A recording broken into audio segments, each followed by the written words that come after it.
on that trophy. Second season running that she's done so in the colours of Manchester City. Oh, lovely footwork there from Weir! A special goal in a special game from Caroline Weir. That is world class. That is outstanding. A worldie from Weir. Hello and welcome to this week's episode of MCW Fancast. I'm Emma, thanks for listening. On this week's episode we're joined by Paul and Dave as we reflect on last weekend's Manchester derby in front of a record crowd at the Academy Stadium. A big 3 points secured against our rivals and a dominant team performance which ensured Man City women remain in contention for a Champions League spot. Speaking at full time following City's 1-0 win against United, thanks to a Caroline Weir moment of brilliance to break the deadlock, hear from both Mark Skinner and Gareth Taylor giving their thoughts on the game. Yeah, we weren't as fluid as we needed to potentially be today. And there's always going to be moments like that. I mean, look, it's a great goal, but something that can be avoided. They got fortunate in terms of the way the ball drops, but it's a great finish. We're disappointed in us not maybe taking some 1v1s more aggressively and being more front foot in that aspect. But a lot of their possession was backwards and sideways. So it's about it's about the possession of, they're trying to work you side to side because they have 10. So they're trying to get into your pockets quickly. So no, I don't think, if you look at Manchester City, whenever they play, most teams have a lot of possession.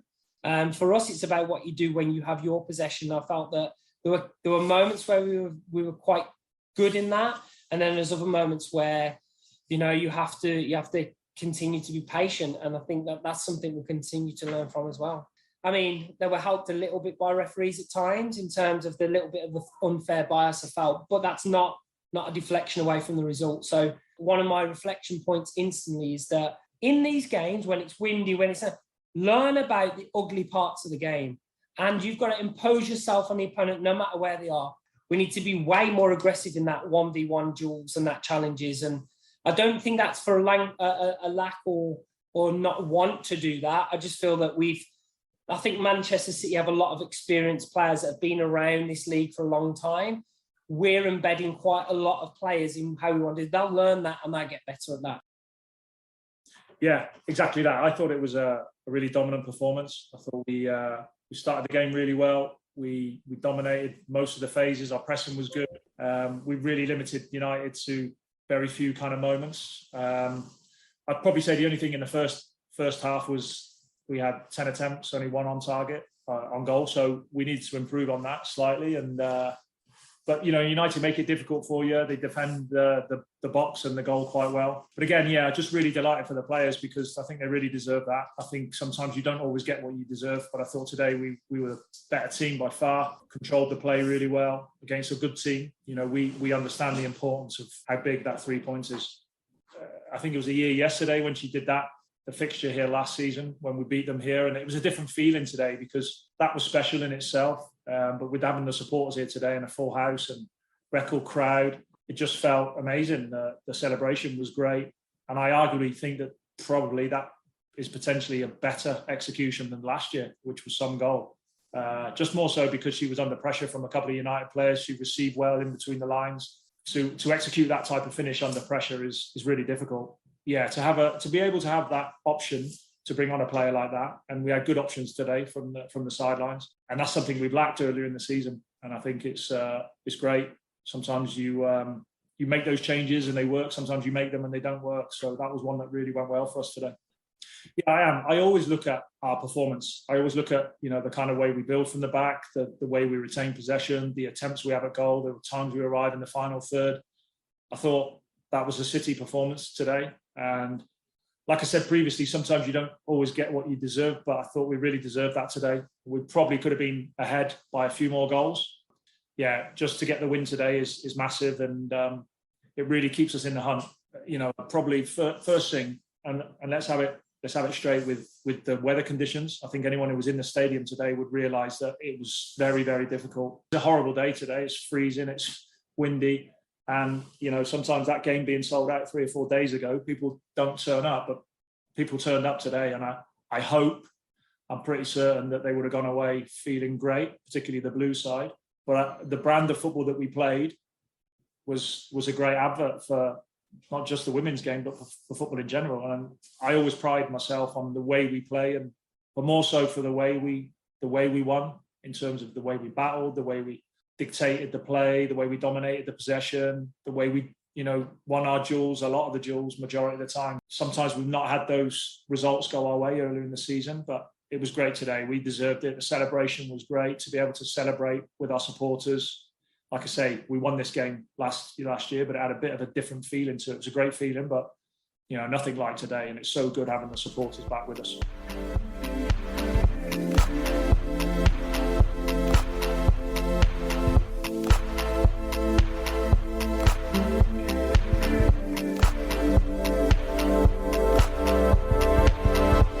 Hi, I'm Esme Morgan and you're listening to MCW Fancast. Great to be joined by Dave and Paul again on the podcast, following on from Sunday's result at the CFA against United, their 1-0 win in the derby. Just obviously because we previewed the game, we thought it'd be great to have Dave and Paul back on so we can sort of look back on it too, and what a great game it was. Dave, let's start with you first. I mean, how did you feel match day heading into the game? Yeah, well, nervous because it's a derby and you're going into it. And as we discussed at great length last week, it was a game we couldn't afford to lose. Both myself, Paul, and you, Emma, we stated last week that we wanted to go into it and make them worry about us, and us to play our top game.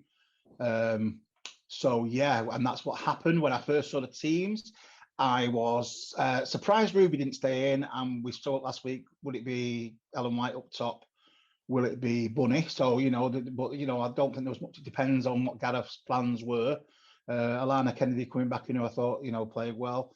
So going into the game, nervous because it was a derby, nervous because we couldn't afford to not win the game. But as I said last week, confident because we are playing a lot better. We were at home and we had to win the game.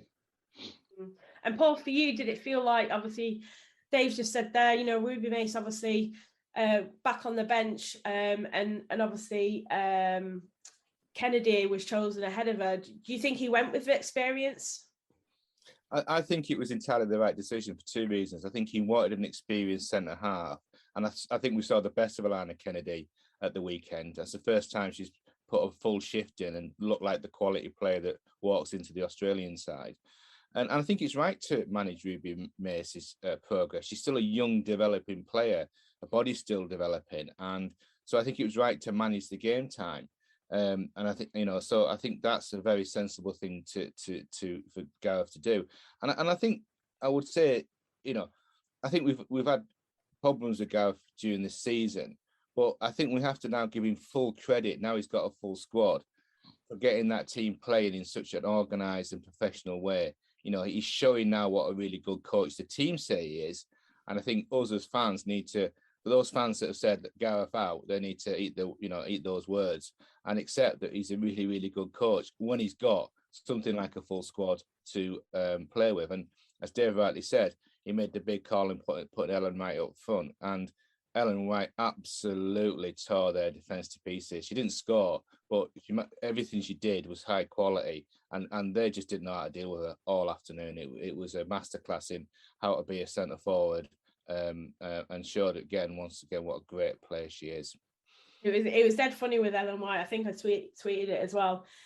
Ellen, as they had their pre-match huddle, she left the huddle and she came over to the fans on the east side of the stadium. It was just like, come on, you could tell she was up for it. And I just thought, you know what, if Ellen White's on top of her game today, if she's in that kind of mood, she's going to have a good game and get those fans behind that team. And she really, really rallied everyone as well. Yeah, she did. And I mean, we can touch on the fans and the atmosphere and everything later. But on the Ellen White thing, if you seek out Sue Smith's analysing of the game from Monday on Sky, I think it's available as a clip on Twitter. I've certainly retweeted it. It's been retweeted on the OSC. She shows what Ellen did, what she was in the team for, the way that she occupied United's defence and made them worry about her, leaving space for the likes of Jess and Lauren to make runs almost on the blind side, which worked throughout the game. I mean, she must have been absolutely shattered by the end of the game, Ellen White, because she never stopped on Sunday. She never stopped causing them problems.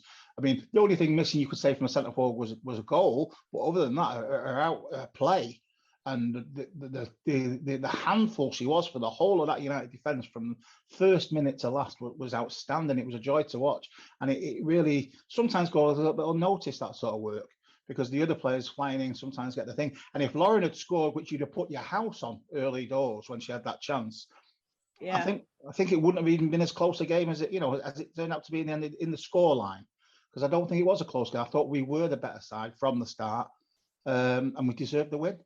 Yeah, I mean, perhaps now looking back, you've got an Ellen White that hasn't had that many minutes in recent games, but boy, did she make up for it in that game. You could tell she was rested, she was raring to go, and perhaps that was a bit of a masterclass decision there in terms of that the picking of the team from Gareth Taylor. I think what we were talking about in the podcast last week was we needed to start really well, and I think we were at it from minute 1 to minute 97 or whatever it was. They were absolutely on it from the first moment. They were hunting in packs. They were hunting the United players down. A very inexperienced team. I've got a lot of respect for what Matt Skinner's done at United. I actually think he's a better manager than Casey Stoney. I think he's done a better job there than Stoney, but they are a very inexperienced side, and they got found out on Sunday by a team of full internationals virtually, hunting them down in packs like the men do. If you watch the men's game, when City men lose the ball, very rarely they hunt that ball down in packs, and that's what City did. You watch, that midfield, 3 or 4 players on United players every time they got the ball in possession. They didn't know what to do with it, and it's a credit to the team. It was a full-on 90-minute effort by a team of players determined to show what they could do, and knowing, as Dave rightly says, if they didn't win that game and even a draw, it would have meant the Champions League was very, very difficult for us. Now we're right back in it, right back in that in the top 3. Tottenham are third, and don't forget we battered them in the Conti Cup, so we shouldn't fear anyone in that league now, aside from the top 2, and we've had good results against them as well. So, if we put a run together, I can see us being in that first spot quite easily. Gareth Taylor spoke about those runs as well. He knows within the side that we can have a good run of form and get that momentum. And, does it start with this win against United?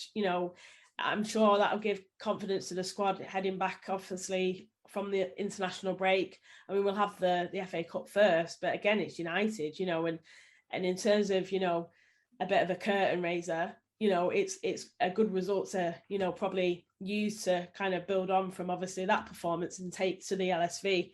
But in terms of United, were you quite surprised by the way they played? Because, we've seen them play aggressively. Mark Skinner's got them sort of playing, like I said, that bit more aggressively, and he spoke about those sort of one-on-one battles. And do you think, I mean, I don't want to use the word respect, but because in a derby, I don't think you really see any respect in that. But we had so much of the ball, so much possession. It was almost like a bit of a muted performance from United. I mean, did that surprise you? Oh, I don't think we let them play. As Paul said a minute ago, we were on it from minute 1. We didn't give them a moment's peace. When they had the ball, we were hunting them. When we had the ball, we controlled. I thought our midfield controlled the game, controlled the pace of the game. And I don't think that changed throughout the whole 90 minutes. Yes, they had players out. Leah Golton was one that I was expecting to see play and didn't play, for instance. So, I'm sure United fans would point to that certain players were out, Millie Turner, people like that. But I think as we stated last week, we wanted us to go into it and let them worry about our game. And I think that's what we did. I thought we dominated the game. I just thought, to use an old term, I think we wanted it more. United always knew that a draw would suit them better. And if they'd have got a 0-0 at the end of that game, I think they would have been delighted. I think they would have been absolutely delighted to have come through that game unscathed, considering how well we played in it. Again, if we'd have taken one of those early chances, maybe it could have been a completely different, more open game, who knows? But as the game went on at 0-0 second half, they would have definitely taken that, I think. Yeah. They would have celebrated and seen that as a great result. But luckily, we got the breakthrough eventually, which we can talk about. But I think we deserved it. I really do. I thought we were a better team. Yeah. Well, I agree. I think if you look at we've now got pretty much a full squad. You look at our bench was far better than theirs. We had loads of options to bring on. Bunny Shaw's banging form, Ruby Mace, poor old Janine Becky, she's world and a gold medalist and can't even get in the team at the moment. But you look at the team that played on Sunday. Demi Stokes had the best game of the season so far. I thought she was outstanding. Lucy Bronze looked like the Lucy Bronze of old. Alex Green was, for me, the best centre half in the league, possibly in Europe. She was absolutely brilliant, and she was wearing a mask, taking a risk with an injury. And as Dave says, the midfield was unbelievable. I mean, Georgia Stanway, completely disciplined performance. Georgia can be a bit of a ticking time bomb in our team because of the way she plays, but her discipline with Vicky Lasada was unbelievable. And Kira Walsh, absolutely. I thought she was the player of the game by a mile. She totally bossed that midfield. And then up front, we had two. Jess Parker, I thought, was the better of the two wingers at the weekend, but that shows the quality in the side. Both those, their right back must still be waking up in the night 2 days later in a cold sweat because they tore her to pieces.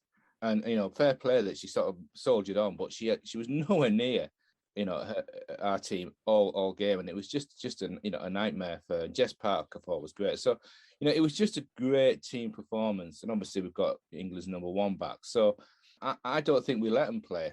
I think they just didn't have an answer to the intensity of City's pressing and the quality of our possession when we had it. We were in total control of the ball, and we never looked like we were going to concede a goal. For me, yeah, I think defensively United were pretty solid. I think they did well. Midfield, attack, not so much at all. They didn't offer much at all. In fact, they failed to really impose themselves on the game. And we dominated, and the stats obviously speak for themselves. And we fought hard, we were creative. And I think last week we spoke about the difference would be, how clinical we can be in front of goal. And we were creative, but again, in terms of shots on target, there weren't many, was there?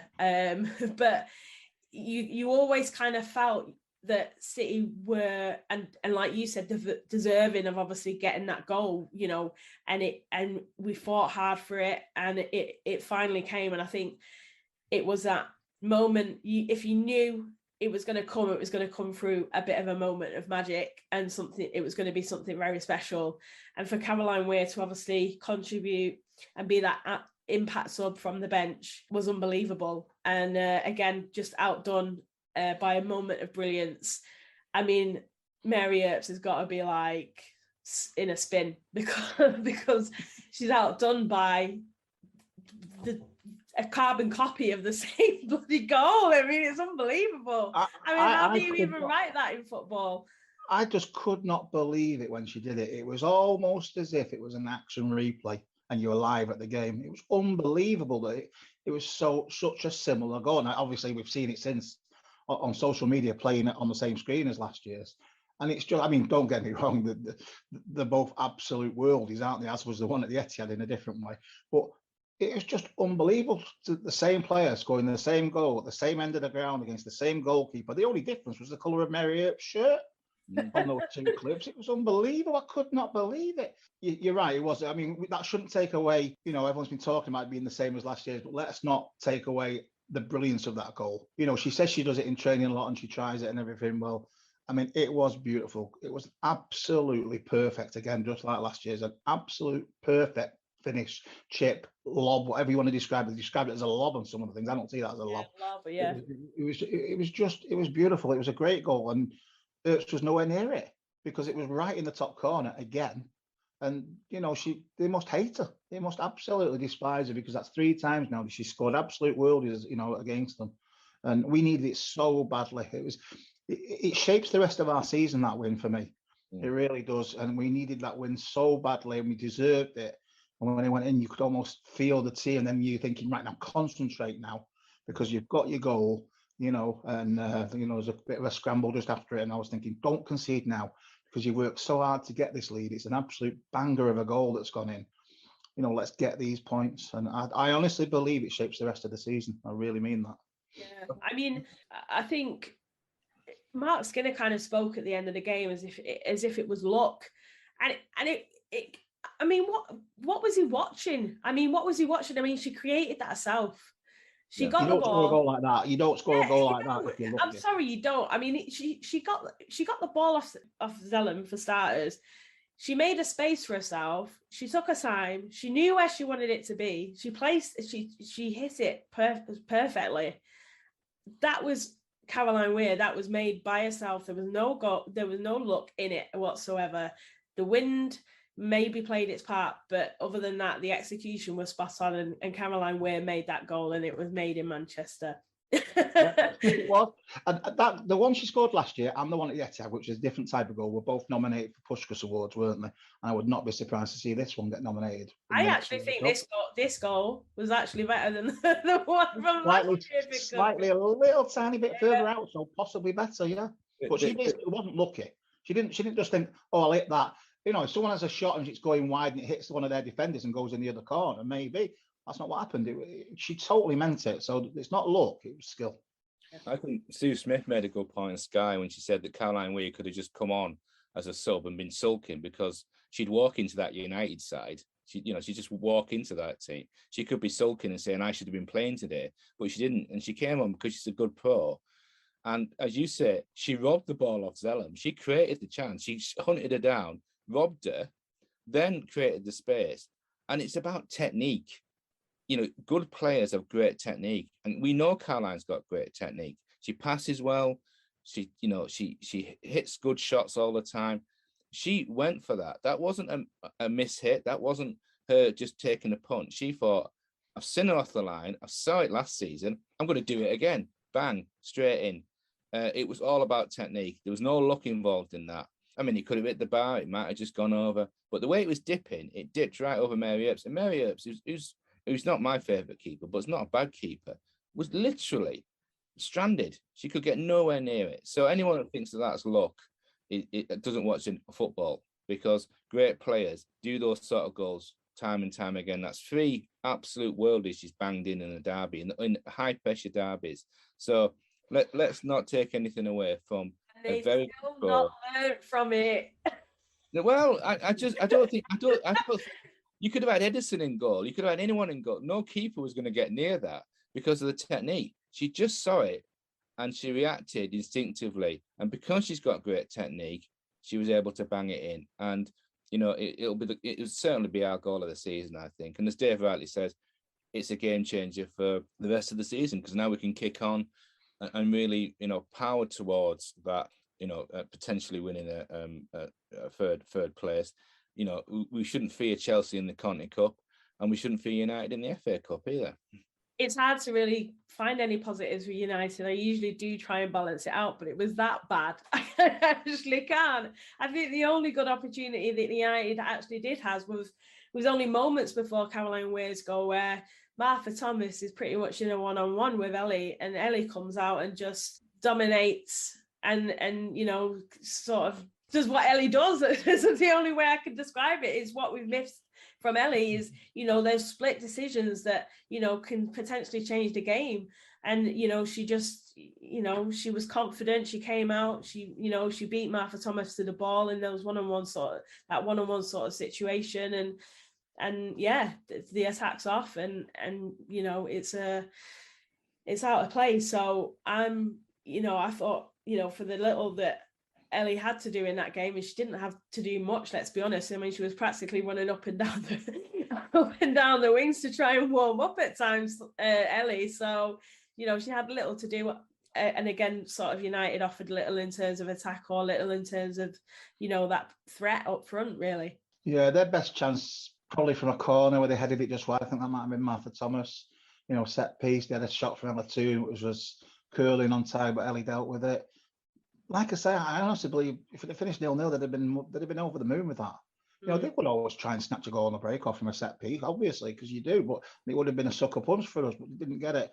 But 0-0 would have been a great result for them, because it would have kept 5 points between us, wouldn't it? So it hasn't done, and we've got what we deserved. But it's only the start. We've got to push on. We've got to put one of these runs together now. We've played Chelsea, we've played Arsenal, we've played United twice in the league. the teams we've got left to play. We've got to go to Spurs, I think, in the next league game, which admittedly we've got United in the Cup, and I think the Cup final against Chelsea before we even play again in the WSL. But when it comes to that Spurs game, that's another one, we need to go there and get something. Hopefully we can play against them like we did against them in the semi-final the other week and dominate those as well. But that's another big game. We've got to push on. Fantastic. I totally agree, Dave. I mean, to be honest with you, Spurs could still be playing now after that Conti Cup semi-final. They still won't be scoring. They did nothing all night. They were terrible. I mean, they were worse than United.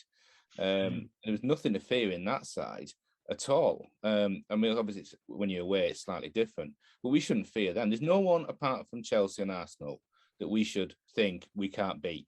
If we apply ourselves in the way we have recently, there's no one in that league that we shouldn't be beating. 11 full internationals pretty much every week should be beating the likes of Villa, should be beating the likes of Birmingham easily. And we, don't forget, we absolutely battered Brighton, who were a decent side. In that second half, we tore them to pieces. So if we can, I think the key for us now is to be more clinical at taking our chances. If we do that, then we will beat teams quite comfortably. I still think if we're honest with ourselves, aren't quite as clinical as we'd like to be. We create lots of chances.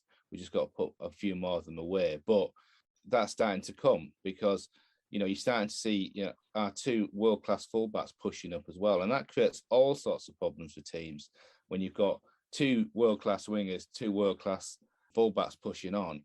There's not many teams in the WSL, with the exception of Chelsea and Arsenal, that can live with that. And we should have beat Arsenal at our place. We were very unlucky with that. And although we lost to Chelsea, again, there was nothing in that game either. We become the best of the, we joined the top three, in my view, again, in terms of the qualities. Now, we can't take our eye off the ball. We now need to go and beat those teams that we should be able to beat, the Readings, the Tottenhams, the whoever we've got left of the other teams, because we can beat them and we can come third. And if we came third and picked up one of the trophies, given where we were before Christmas, you think that was a pretty damn good season. Yeah, it would be brilliant, that, because like I say, where we were when we were losing at Arsenal and all the players were out injured, to end the season third and with a trophy would be brilliant. I think we'll talk, probably we've got the FA Cup game at United and we'll talk about that. That's next. Then that cup final against Chelsea. Yeah, we're probably slight underdogs in that. I think it's a free hit for us, that one. We go for it.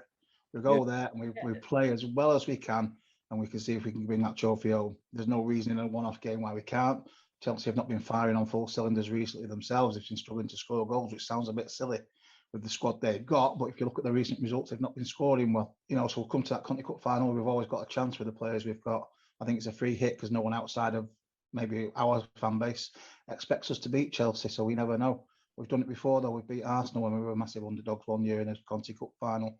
And then we've got to, if we win that, celebrate and then switch. And then it's a run until the end of the season. WSL game, every game is going to be crucial, I think, from now on in. I think you said it there. I don't think we're quite the finished article just yet. There's still a lot of work to do.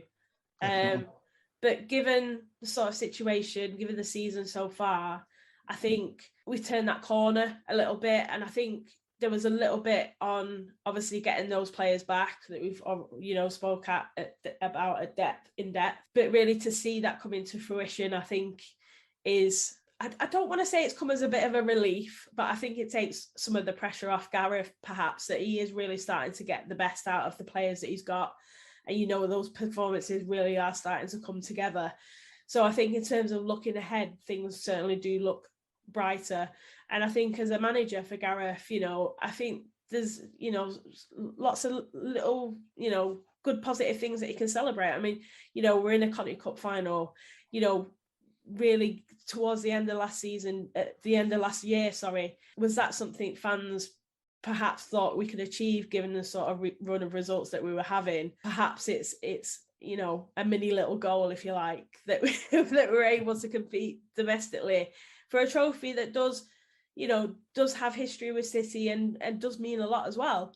Definitely. I mean, you ask any fans, let's say last September, October, if they want a cup final in March, I think most of them would have said no chance, we're not playing well enough. So it's a positive. Of course it is. I think Gareth will be sat there now for 2 weeks just praying everyone comes back fit and well, There's a lot of players going out on international duty. I mean, beyond the Lionesses, you've got Bunny there, you've got Janine off with Canada.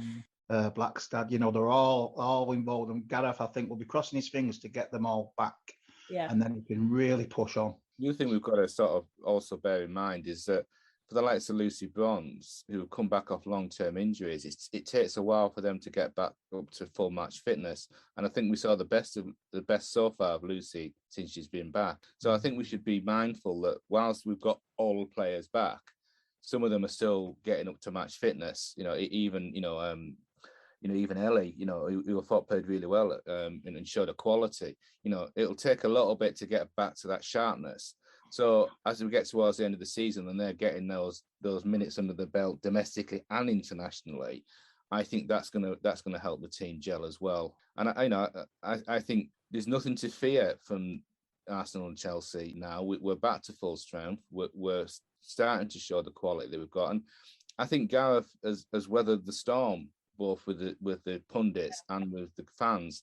And we're starting to see that he's a decent coach and tactically set them up well on Sunday. There was a game plan, there was a clear game plan. And I know a lot of the older fans are big fans of Nick Cushing, but I always felt with Nick, there was never a plan B. Whereas I think with Gareth, I think there is a plan B. I think he's got more options tactically that he can deploy. And so let's see.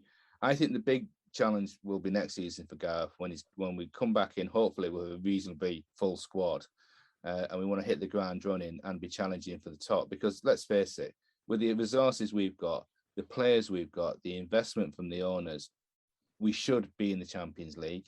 We should be confident we could win the Champions League, and we should definitely be thinking we can win the title because we're definitely one of the best teams, full strength, in that league. So next season, we want to aim really high because I think we're starting to bring not only, experienced players back, but also bringing in some really good young players like, Blastad and those sort of players who are just really good signings. So, let's stick with Gareth because I think he's done a tough, difficult job under really tough circumstances.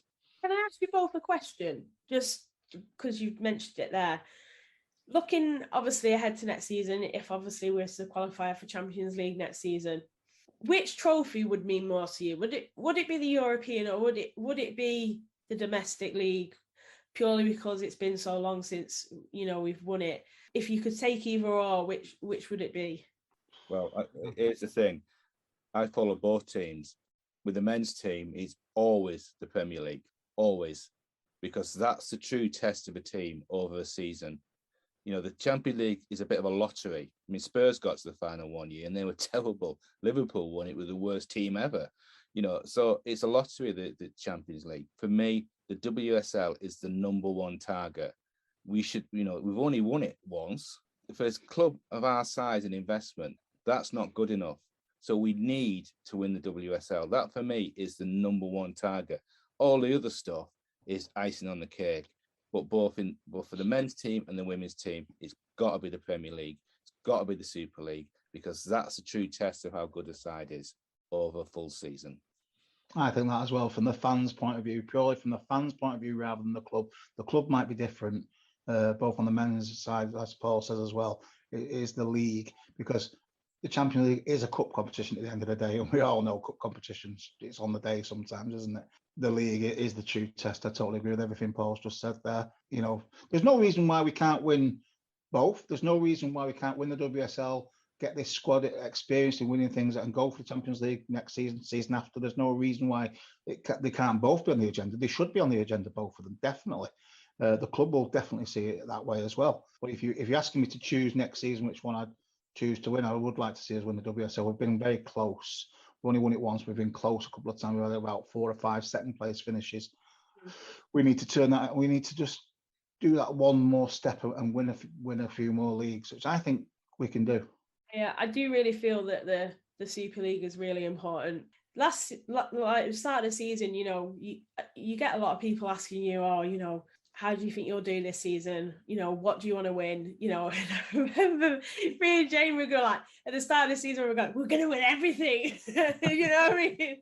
And now, you know, you look back at it, you just think, well, you know, you never know how it's going to play out. But, you know, I've always believed in the squad. I've always believed in the players. We have got quality in abundance.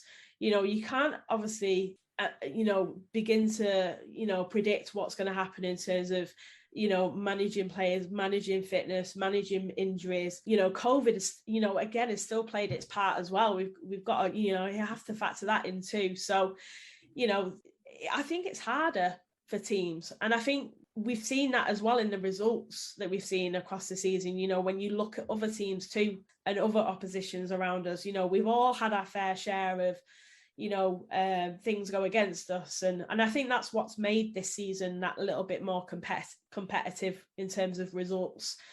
It makes for a better league, of course it does. It doesn't make it better for other team fans when, you know, we're outside, you know, where we should be, because I still believe, you know, we're a top 2 team and should be battling at the top of the table.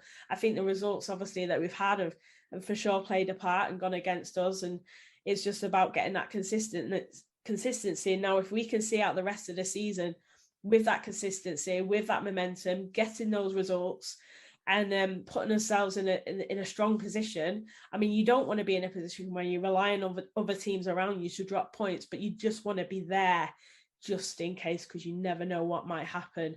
And we've just got to control what we can as a team, which is, you know, a philosophy that Nick's always said, and I'm sure it's one that Gareth has too. Yeah, you can only control your own performances. Of course you can, yeah. You don't want to be relying on anyone else. Yeah, it's been an odd season when you look at it. If you'd have asked fans from across the whole, you know, every club at the start of the season, do you think going into the start of March, Tottenham would be sat in a Champions League place? I don't think many would have said they would. No one would. No one.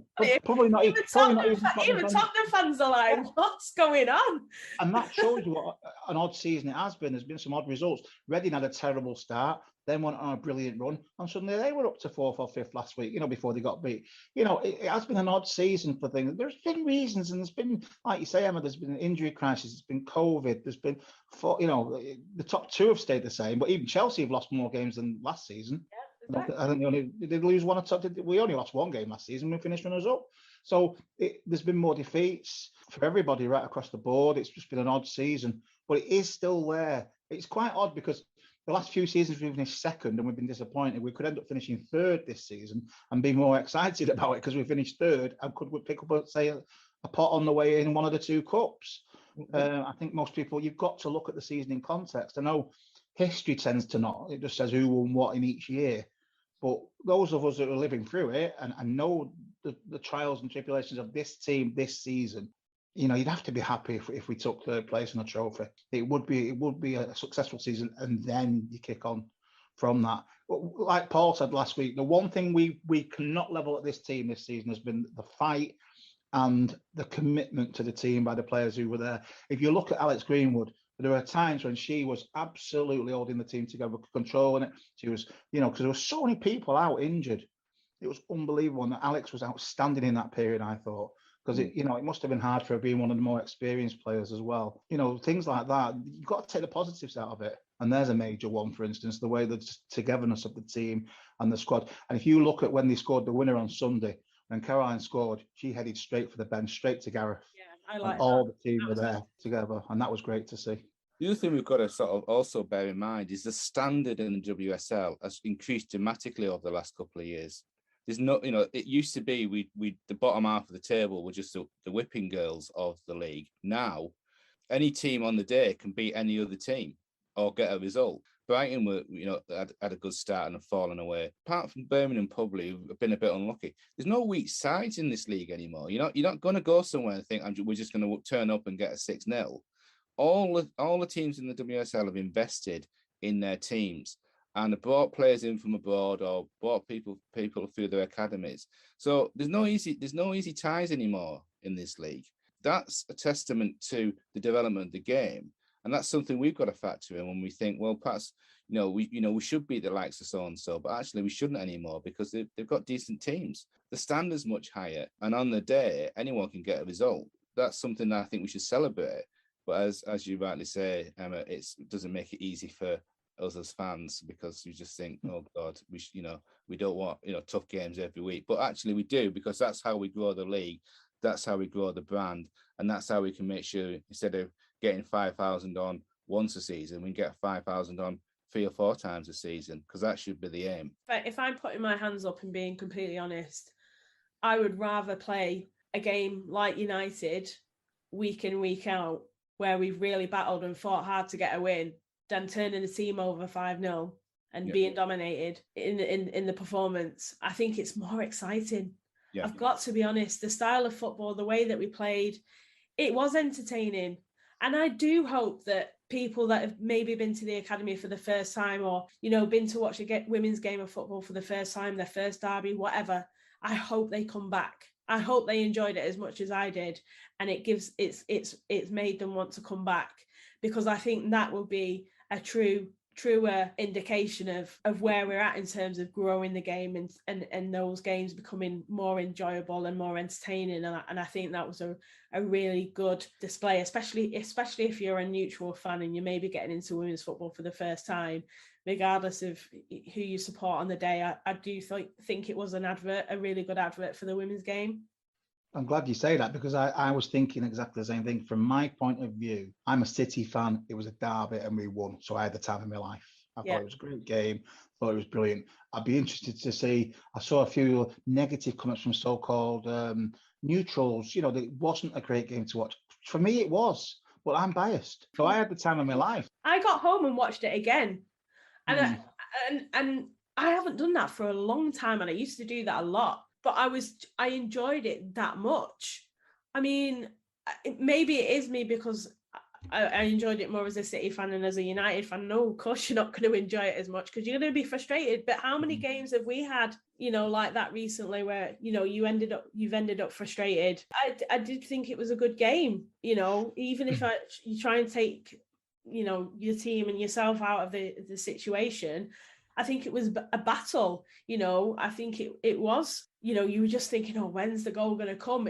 Is it going to be one of them games that United get one opportunity and they take it and then we're on the back foot? Are we going to find a way back in? You've seen the games go either way. And, I thought it kept it exciting. I thought it was a high quality game full of really good players with great technique, executing game plans that they'd clearly thought out. It was an absolutely brilliant advert for the game of football, not women's football or men's football, just football. The banner that goes around the ground is one club. Well, that was as good a game as I've seen all season from any team, regardless of gender. It was a fantastic advert, played in a good spirit. There was some niggles, but it was played, on the edge with great skill and technique and understanding of how you play a game plan and execute it in front of a sellout crowd. If you can't appreciate that as a football fan, then you clearly don't watch a lot of football, because it was a brilliant atmosphere, brilliant game, fantastic. In the same way the Chelsea game was a sellout and was a great game and a great atmosphere. We're starting to see now that we can bring big crowds on and people can watch that and go, that's just brilliant football. That's a great game. That's money well spent. And if you can bring your family on for like 20 quid, 30 quid and watch that sort of quality of football, then we can grow the game. And I hope people, as you say, Emma, will come back, because it's not a one-off anymore in the league. These are tight games week in, week out, watching world-class players, watching some of the best women footballers in the world for like 8 quid, less than a cinema ticket. I mean, that to me is a monumental bargain. I mean, we are targeting these games towards families, towards children. I have got to give the utmost credit to the club for the way that game was advertised, the way the game was, the way the match day experience was delivered, especially for those new fans. There was lots going on in the stadium. I think it looked attractive. I think it looked a really good advert for the game, great for the brand. And I think it was really well done by everyone involved, and the stewards, security, playmakers. everyone that, you know, behind the scenes that put in the effort on the day. I think it went really well. I think it was a great effort from everyone, like you say. Here's the kicker. The facilities can't now match the crowd.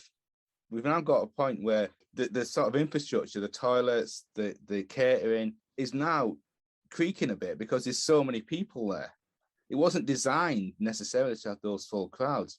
So it's a tribute to the growth of the game that the facilities themselves are struggling to cope. But that's something the club will think about, I'm sure. But for me, it's about saying 5,500 people turned up on a particularly grim Sunday lunchtime. Exactly. The conditions were terrible.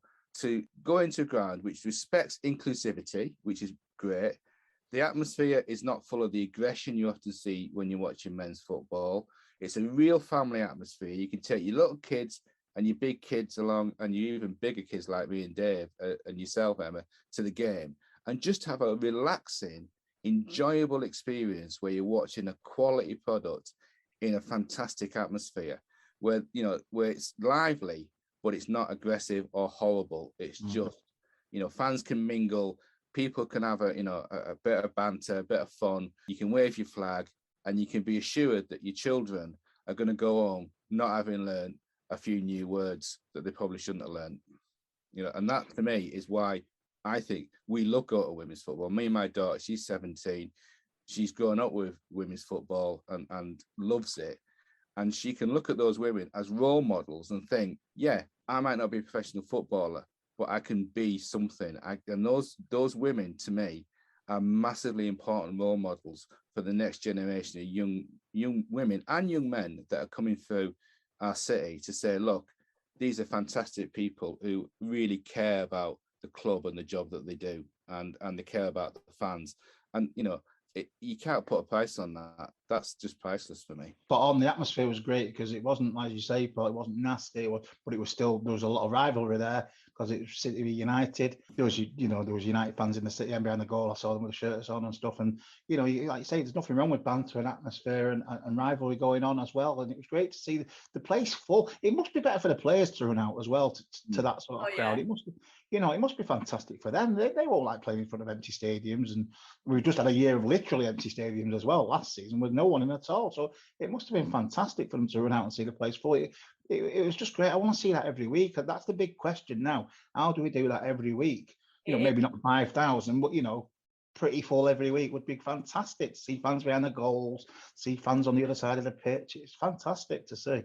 I mean, you don't want to run before you can walk. I know Paul just spoke about, the stadium facilitating fans, but I think an average attendance, if we can average, 3,000 a season, would be a massive improvement. I mean, we all know that the attendances are down, post-COVID. I think, a lot of clubs have struggled. Chelsea and Arsenal have done really well this season, and we should be able to pull a good crowd too. We play good football. We've got an amazing stadium. We've got great facilities. The ground is accessible. It's got great transport links. So let's hope that a positive, obviously, from the weekend is that, as I said, we've made some new fans and those fans come back, because I think that is, what is needed. Getting those fans back through to the turnstiles and hopefully growing our average attendance. Yeah, and I think it's a problem for the whole of the women's game at the moment, is how do you build on the momentum of, I mean, who would have thought, say 5 years ago, that these games would be shown live on BBC Two, shown live on Sky Sports? It was a pipe dream. No one ever thought that we would get the level of interest that we've had in the women's game. But there is a disconnect between that high profile television stuff and actually getting bums on seats in the ground. And it's something I know the FA are very keen to develop. It takes time, but as you say, it does seem odd that given how expensive it is to watch men's football, particularly at the Etihad, it's not a cheap experience. It's so much cheaper, and the product is just as good in many ways over the CFA. Then we need, how do we attract those people back and new people to enjoy the experience of the family-led experience? Because for me, the WSL has the feel of rugby league. Rugby league's a lot like the WSL. It's a family product. Fans mingle. There's a lot of rivalry, but it never tips over into violence or stupidity. There's a lot to be said for the women's game, but it's tricky to sort of turn that from goodwill and profile to actually regular attendance. And I think that's the trick. But you can't fault the club on that, because I think City are absolutely committed to women's football from day one. But recently, they have taken this one club mantra to heart. And, they are doing their best to get people on board. The hospitality is good. The facilities are good. The product's good. They'll keep at it. And it will come. We will get 3,000, 4,000. Yeah. I mean, I go to the men's games, and I can honestly say I've never seen. I'm not saying they don't, but I don't go to the club as much obviously as I go to the Etihad. But they advertise the women every single week at the Etihad. Yeah. They're on the big screens. They're around on the ticker tape banners around the screens. The games are always they're in the program. They're in the men's program. So the club really push the women's team. They have done for many years, and there's no two ways about it. They do back up what they say about it being one club. It's not just a bit of rhetoric. They do back it up, and the club would love it. And as you say, Emma, 3,000 every week in there with 5,000 when Chelsea, Arsenal, United come. That would be brilliant. That would be fantastic, because it would create an atmosphere. There's no two ways about it. It does help. I don't think it's not achievable. I don't think it's a daft figure. I think it's realistic. You look at Sunday, it was on national television as well, and it was an awful day in the rain and everything, and still people came out because the product is good enough to come out for, and it's very affordable, as Paul says. Massively affordable compared to men's football. You've got to focus on the positives, I think. I used to like it when it was a summer league. I understand why it moved to a winter league. I do understand that, to line the calendars up for the players. I get that. But we did have higher attendances when it was a summer league on average. I think the next stage in terms of getting crowds on is to have a bigger league, more regular football, and not try and make the times less weird and inconsistent, so that people get in the habit of going, that they know they're going to go every other week if they don't go away. Because at the moment, you can have 3 or 4 weeks between games sometimes, and it's madness. You've got to develop a habit. Like, I know with the men's team, I've got 38 games, or however many games at home, and if I go away. But generally speaking, I'm at home. I know how many games there are. I sort of know roughly when the times are going to be, and it's quite consistent, and it's a habit that you form. With the women's game, people can come on Sunday, and then they've got to wait at least 2, maybe a month before we're back at home again. And that doesn't engender a sort of habit forming of going to games.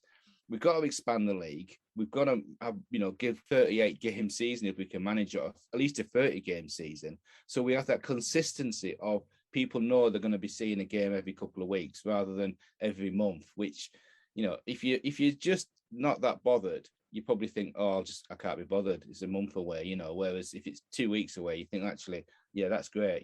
We could factor that into the calendar, and away we go. So I think there's a lot more that the league could do to make it a much fuller WSL program. I like that idea, more games. I think I could add to that, they've got to stop the clashes with the men's games of the same team, so that people have to choose between them. That is a bugbear that goes back many years. Emma and we spoke about before. We've even had Cup finals at Wembley clash with City's men's team playing. It's ridiculous. That's got to be stopped where it can be. And stupid kick-off times. Think about the fans that are travelling away. Arsenal. We've been away to Arsenal, and they've been away to us this season, both on Sunday evenings. Let's take that one as an example. Straight away, you can't take your kids. You can't do it. It's something. They've got school the next day. It's too late. It's a long journey to London or to Manchester. Vice versa, whichever it is. So you need to try and bring that into play as well, and sell their product, because they've got a fantastic product. So push it as what it is, a fantastic product, and give it the best chance they can to grow. And I don't think they always do. The FA, Sky, I don't think they do. I think there's so much congestion that they almost, and I appreciate they're doing the best they can where they can, but I don't think they're necessarily taking. It's like they don't factor in the distance and the times being feasible, and a 12:30 kickoff. Still isn't that great either if you're traveling down from Manchester. I suppose it's 2 o'clock. 2 o'clock is ideal. 3 o'clock on a Saturday afternoon, is pretty old school, but here's the stupidity, Emma, right? The Conti Cup is at 5:30. Why is it 5:30? Why can't it be at 3:00? Because the other team at Chelsea, and they're an hour away from maximum from that ground. So they're immediately, lots of people aren't going to go to that game because lots of people don't live in Manchester. By the time you get home, there's no public transport to get home if you don't drive. The Conti Cup final, though, it's arranged so far in advance that you don't even know which teams are going to be in it before the final's even announced. So, it could have been Arsenal, Chelsea. It could have been, Tottenham. It could have been anyone. And someone's going to have to sort of be on the wrong end of it. And unfortunately, it's us again. It seems that these Conti, the Conti Cup. There's a couple of thoughts. Why isn't it played in the Midlands? So that wherever you're coming from, it's in terms of why is it being played at R5? Why is it being played, at that time so that you can't get home? And I've been to the Carabao Cup at R5. You're not getting home till 1:00 in the morning, depending on traffic. That puts people off immediately. Just taking going back to the Arsenal game. Me and my daughter were walking to the Arsenal game. We were asking ourselves two questions. Why is it kicking off at 7:45 for City fans? Because, as Dave says, if you've got kids that are like 5 and 6, they've got school the next day, they're not going. And why are we disadvantaging Arsenal fans who aren't going to get home till 1 or 2 in the morning? Why wasn't it at 3:00 or 2:00? That's the stupidity of the scheduling, where you're putting everybody out for no good reason. There's no reason why that game needs to be played at that time. My theory on that is it's happened this season because Sky have taken over the broadcasting. And if you look at it on a Sunday, if you were sat in your armchair at home, you could sit there from 12:30 right the way through. You could watch a women's game. You could watch 2 men's games. Is it like 2:30, 4:30, the men's games that are on Sky? And then another women's game at 7:15, 8:15 at night. And I think that's what it is. I think they're putting the women's games early and late on Sundays, either side of the 2 live men's games, so that they don't clash. It's the only feasible explanation. It's not taking. It's great for the armchair fan because you could sit there technically and watch 4 games of football. Now, if that's I sat there and watched 4 games of football.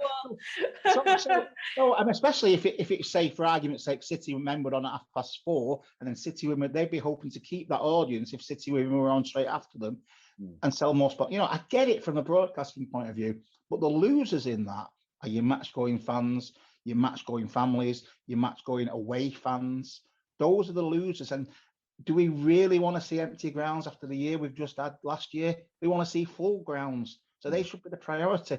But unfortunately, in football, men's football, women's football, match-going fans are the last consideration.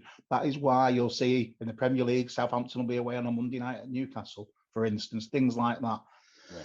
It needs to change. In my opinion, for the match-going fans should be prioritised, but they're not. And the broadcasting deals are the priority because that's where the money is. It is, unfortunately. And, I think it's great that, like CFA are having these fan-led votes, fan-led surveys, which is enabling fans to feed back the grievances as well.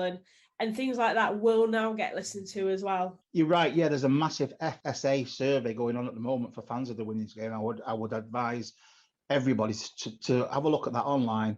Have a look at they're on Twitter at We Are the FSA. Just have a look. You'll see I think it's the pinned tweet. It's their survey. Fill it in and give your honest opinions as a supporter of the women's game. What you like and what you don't like about the game, because it gives them feedback and they can use that then to hopefully make some changes. Definitely. Should we talk about our next game then upon the return of the international break? We're going to be playing United again, but this time it'll be in the FA Cup, the 5th round. Obviously drawn against them, but we will be playing away.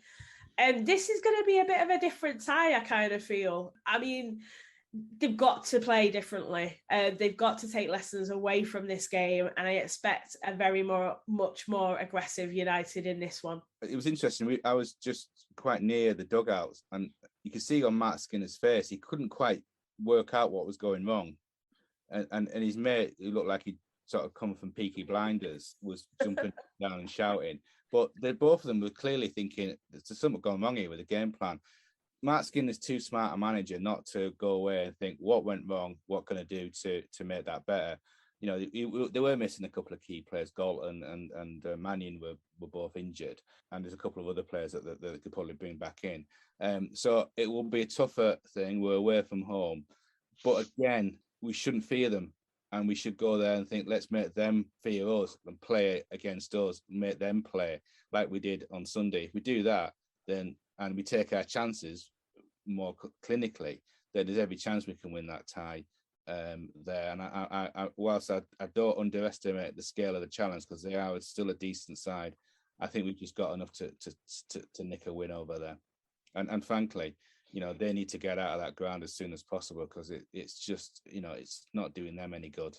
They need to be at a ground that's got good transport connections, and they will build bigger crowds, and that will get them playing a bit better, I think. Yeah, I don't like playing the same team twice on the trot, whoever it is.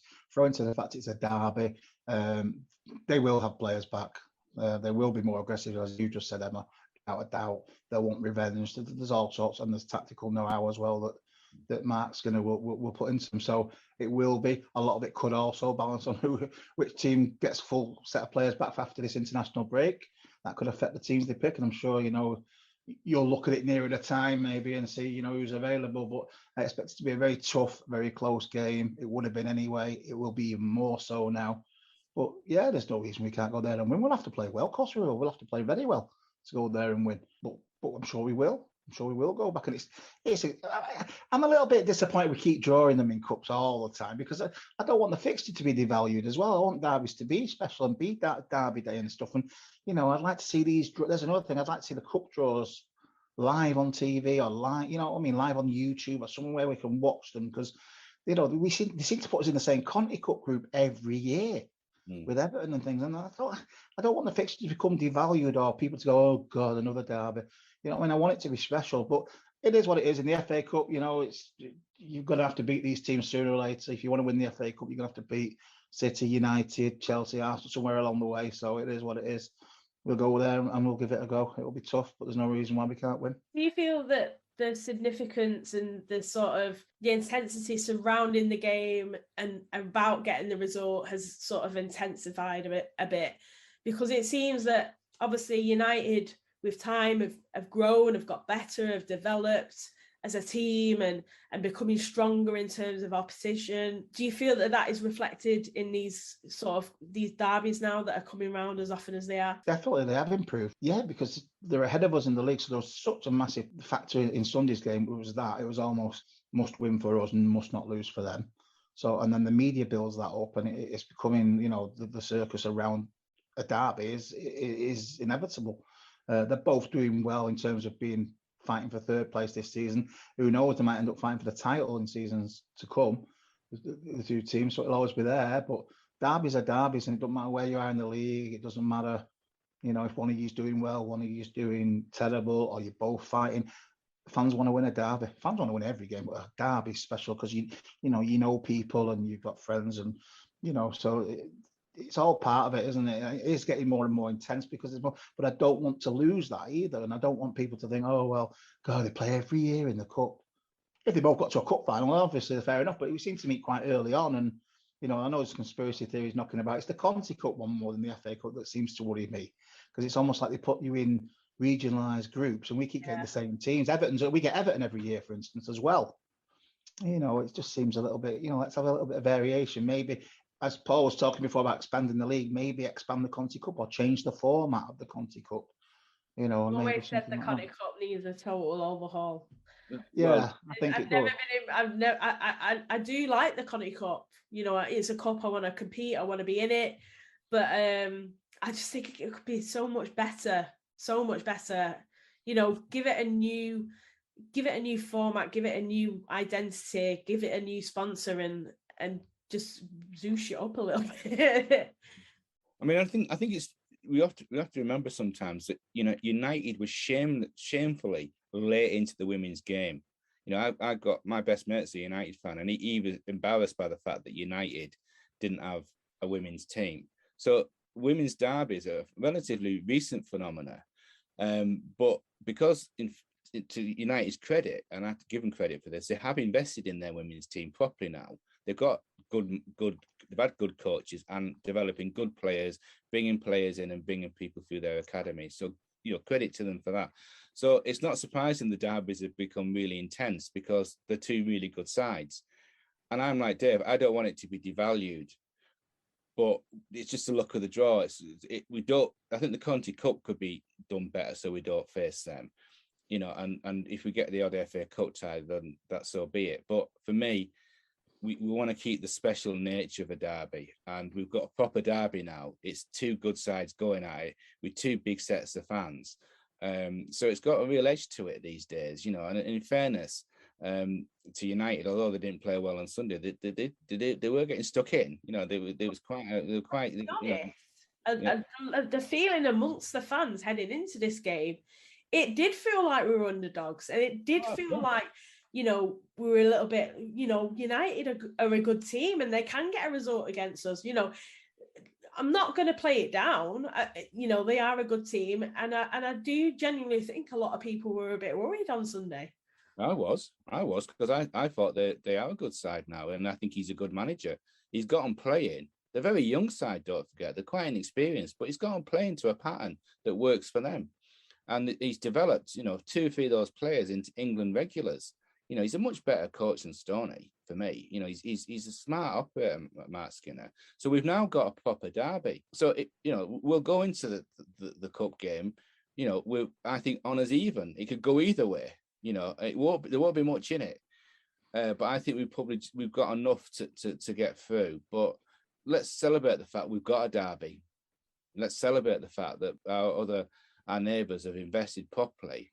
And we've got a derby that every season we've got 2 games we can go, yeah, this is going to be tasty. This is going to be really, really good quality football and a great atmosphere. Because I suspect that Leigh Sports Village will be sold out, and hopefully it will be, and it'll be another rocking atmosphere. Because every time we get a rocking stadium, more and more people will take notice of the women's game, and more people will hopefully become regulars and enjoy what I think is a really, really great afternoon out. Or evening out, or late evening out, or early morning. But, and all of these things that we've talked about, all these structural things, will come as the game develops. Will come as the administrators get more au fait with what fans actually want, and not having these stupid kickoffs at stupid times on a Monday night. Where you're getting home at stupid o'clock. All of those things hopefully will change. But let's celebrate the fact that, women's football has gone from our women's team having to pay subs and put the nets up 30 years ago to a fully professional operation that reflects well on the club, the players, and most importantly, the fans. That's progress for me, massive progress. And the things we need to tinker with now, we can do because we've got a really solid platform.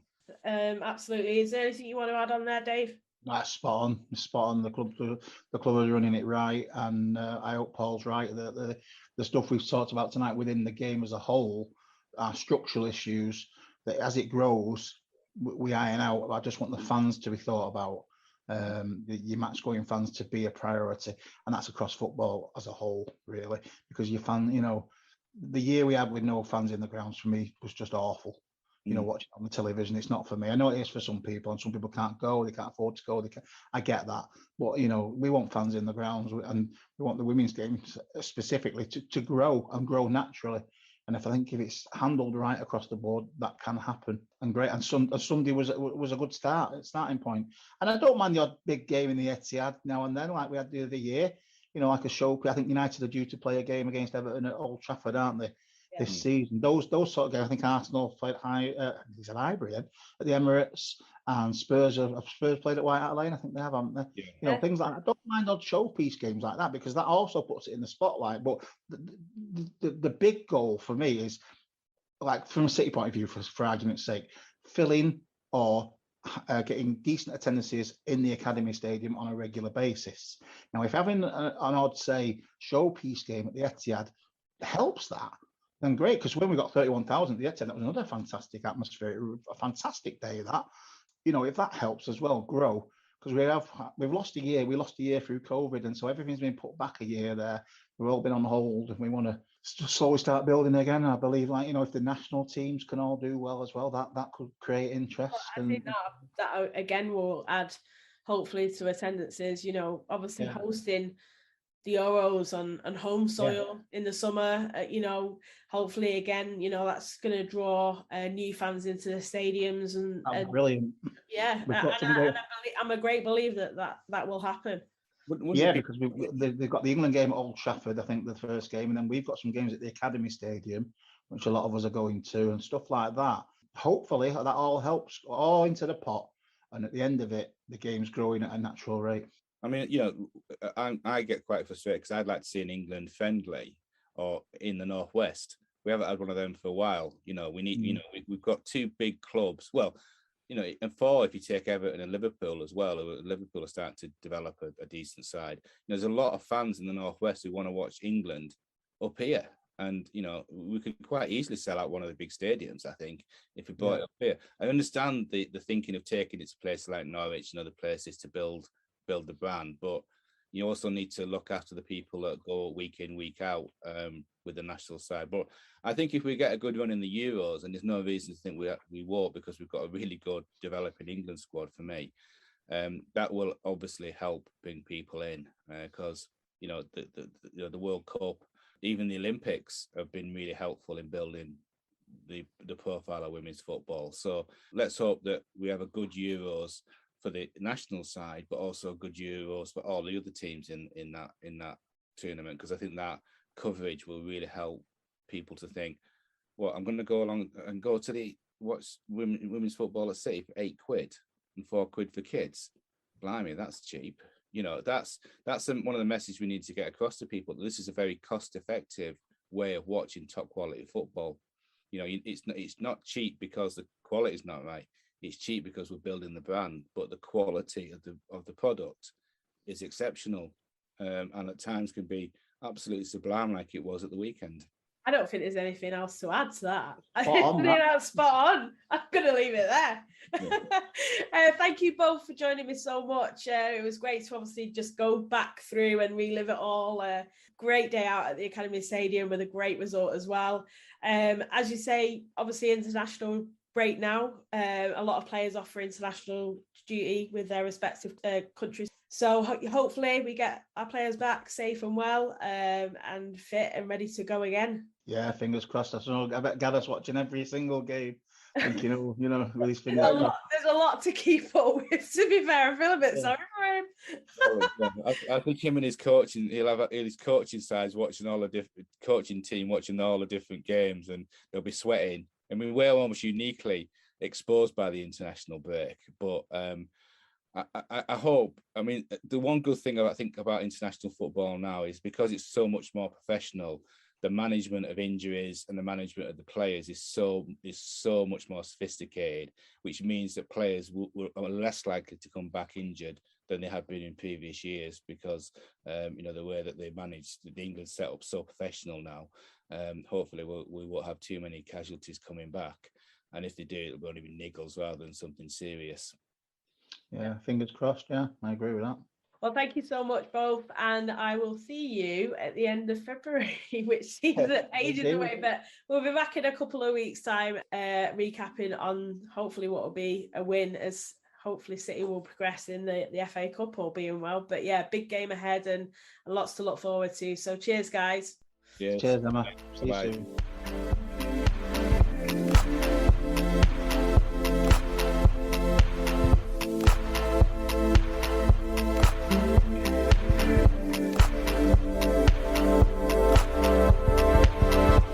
I'm Lauren Hemp and you're listening to MCW Fancast. And that's it for this week's episode. Thanks to Dave and to Paul for coming back on the podcast and joining me this week.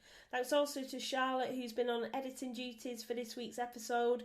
We'll be back post FA Cup 5th round against United.